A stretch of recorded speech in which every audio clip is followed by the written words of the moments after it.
Ada 3 filosofi luar biasa yang kalau lo pelajari bisa bikin hidup terasa lebih baik, bikin lebih kuat secara mental, jadi referensi tambahan untuk jadi pria yang lebih berkualitas. Berikut 3 filosofinya. 1. Stoicism.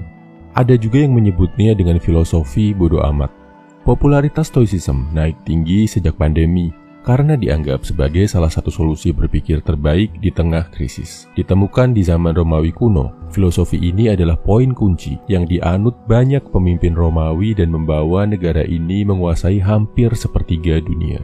Tokoh-tokoh terkenal yang menganut Stoicism antara lain adalah Cato, Seneca, dan tentu saja Marcus Aurelius, salah satu kaisar Roma terbaik sepanjang sejarah. Kunci dari Stoicism sebenarnya satu, gak usah khawatir sama hal yang gak bisa lo kontrol, fokus aja sama yang bisa lo kontrol. Serta, jangan khawatir sama hari esok, nikmati dan jalanilah hari ini sebaik mungkin.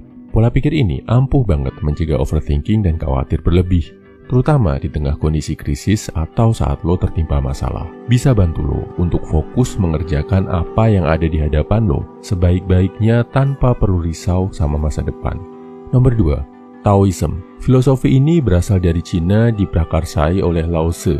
Inti dari filosofi ini sebenarnya bisa dibagi jadi 2. Pertama, manusia wajib hidup sejalan dengan alam semesta, tidak melawan kodrat alam. Kedua, sesuai dengan yang digambarkan dengan lambang yin dan yang, segala sesuatu dalam kehidupan ini harus dijalankan dengan porsi yang seimbang dan saling melengkapi.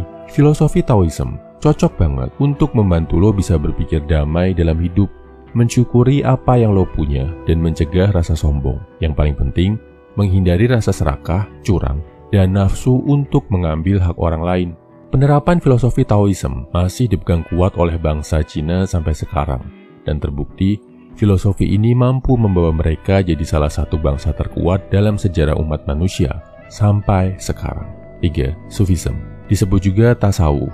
Inti dari Sufism adalah kemurnian, memperbaiki budi dan membersihkan batin. Ajaran terpenting dari Sufism adalah di mana kita sebagai manusia harus dekat dengan Sang Pencipta.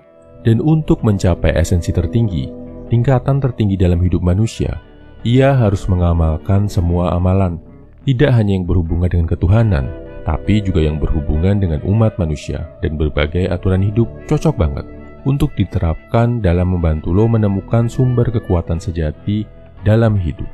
Lebih dekat ke Tuhan, lebih dekat ke Sang Pencipta untuk jadi pria yang lebih kuat. Sufism adalah satu filosofi yang karya sastranya menurut gua paling indah. Kalau lo mau mencari kalimat-kalimat indah tentang cinta, bacalah puisi-puisi dari para sufi seperti Khalil Gibran dan Omar Khayyam. Gak cuma di bidang sastra, karya-karya para sufi seperti Abu Nawas, Syekh Siti Jenar, Al-Ghazali, Jalaluddin Rumi juga sangat penuh inspirasi. Kesimpulannya, berikut 3 filosofi yang bisa membantu lo jadi pria yang lebih baik. 1. Stoicism. 2. Taoism. 3. Sufism. Ada satu kesamaan dari ketiga filosofi di atas. Sebagai manusia, kita nggak perlu takut akan kematian. Sepanjang kita melakukan hal yang benar, tidak melanggar kodrat alam, dekat dengan jalan hidup yang diatur Sang Pencipta, kematian bukanlah akhir. Sepanjang lo mengisi kehidupan lo di dunia untuk berbagi manfaat ke orang lain, kematian adalah awal yang baru untuk hidup yang lebih indah. Share ya kalau lo punya konsep filosofi lain yang layak dipelajari. Semangat!